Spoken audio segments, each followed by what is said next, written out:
Admiral Vextal stood on the bridge of the Dominion's wrath, his 4 eyes fixed on the tactical display showing the human homeworld below. Earth hung in space like a blue marble, deceptively peaceful. The Zephyrian Empire had conquered 17 species across 3 galactic arms, each falling within standard operational parameters. Humans, he had been assured, would be no different. "Status report," Vextal commanded, his translator converting his clicks and whistles into the standard Imperial tongue. "All battle groups in position, Admiral," reported his tactical officer. 300 vessels, each crewed by our finest warriors. The humans have 60 ships defending their world. Vexatal's mandibles clicked in amusement. The Empire's intelligence was flawless. They had studied human military doctrine for months. Humans followed predictable patterns, hierarchical command, structures, standardized formations, logical tactical responses. Their ships, while technologically impressive, adhered to conventional physics and expected strategies. "Open communications with the human fleet," Vextal ordered. "Let us offer them the standard terms of surrender." The main screen flickered to life, revealing a human female with graying hair and sharp blue eyes. She wore what appeared to be a military uniform. Though it was adorned with unusual insignia Vextal didn't recognize. "I am Admiral Chen of the Terran Defense Force," she said without preamble. "You're in our space without invitation. I am Admiral Vextal of the Zephyrian Empire," he replied formally. "Your species has been selected for integration into our dominion. Surrender now, and your people will be granted the privilege of serving the Empire." Admiral Chen's expression didn't change. "Counteroffer, turn around and go home. We're not interested." Vextal's tactical officer whispered urgently, "Admiral, they're not following protocol. Standard procedure dictates they should request terms, attempt negotiation, or ask for time to consider." "Begin the demonstration," Vextal commanded. A single Imperial dreadnought moved forward and fired its main cannon at a small asteroid. The rock vaporized instantly. "Behold the power of the Empire, human. You have 1 hour to—" "Neat trick," Admiral Chen interrupted. "Here's ours." The asteroid field between the fleets suddenly erupted in brilliant flashes of light.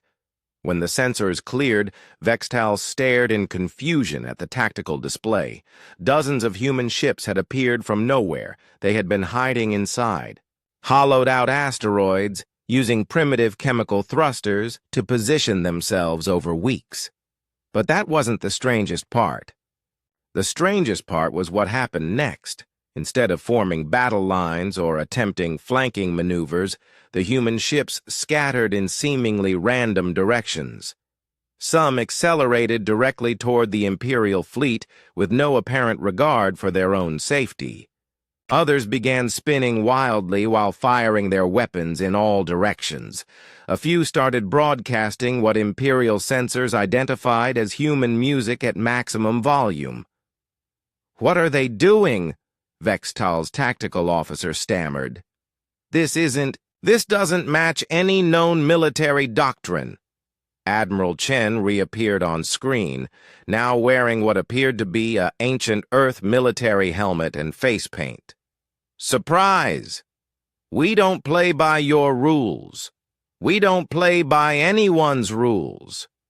Sometimes, we don't even play by our own rules." 3 human ships had formed up in a triangle and were ramming Imperial vessels, while their crews shouted what the translators rendered as, "For the Emperor," even though humans had no emperor.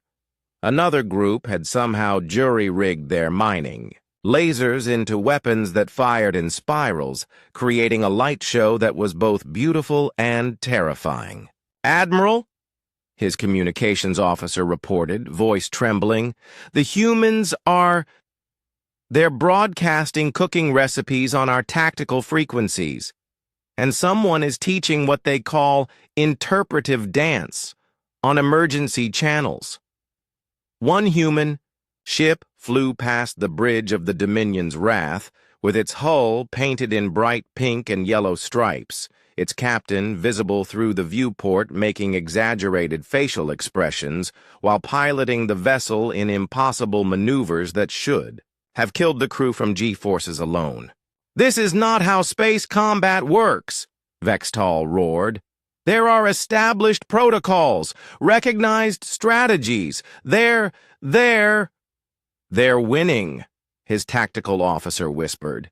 The Imperial fleet, trained in conventional warfare and expecting rational opponents, struggled to adapt. Their targeting systems couldn't predict ships that changed direction based on what appeared to be random number generators. Their formation tactics fell apart when faced with opponents who treated battle like an art form rather than a science. A human destroyer had somehow attached what sensors identified as a massive speaker to its hull and was ramming Imperial ships, while playing something called heavy metal at volumes that registered as weapons grade. Another ship was firing chaff that formed complex geometric patterns, apparently for no tactical reason other than because it looked cool. Admiral Chen, Vextal called desperately, "This is madness. How do you coordinate? How do you maintain command and control?" Admiral Chen grinned, now inexplicably holding what appeared to be a cup of coffee. "Who says we do? Captain Morrison, how are you doing over there?" A new voice crackled over the comm. "Oh, I have no idea what I'm doing, Admiral. I'm just pressing buttons and seeing what happens. It's working great, though. Excellent. Keep it up." Vextal watched in horror as his perfectly organized fleet was systematically dismantled by what could only be described as organized chaos. Humans fought like they lived, unpredictably, creatively, and with a concerning disregard for conventional wisdom. "Admiral," his operations officer reported, "we've lost 60% of our fleet. The humans, one of them just defeated a battle cruiser by ramming it with a cargo hauler filled with what appears to be glitter." "Biodegradable glitter, Admiral," Chen corrected cheerfully. "We care about the environment even during space battles." Vextal made a decision that would change Imperial policy forever. "All ships retreat. Retreat immediately." As the remaining Imperial fleet limped away from Earth, Admiral Chen's final transmission followed them. "Next time, maybe try diplomacy first. We're actually pretty reasonable when you're not threatening to enslave us. Also, thanks for stopping by. This was fun." Later, in his report to the Imperial High Command, Admiral Vextal would write, "The humans cannot be conquered because they cannot be predicted. They are militarily chaotic, strategically unpredictable, and tactically insane. Recommend immediate reclassification of human space as do not enter, and suggest we find a different galaxy."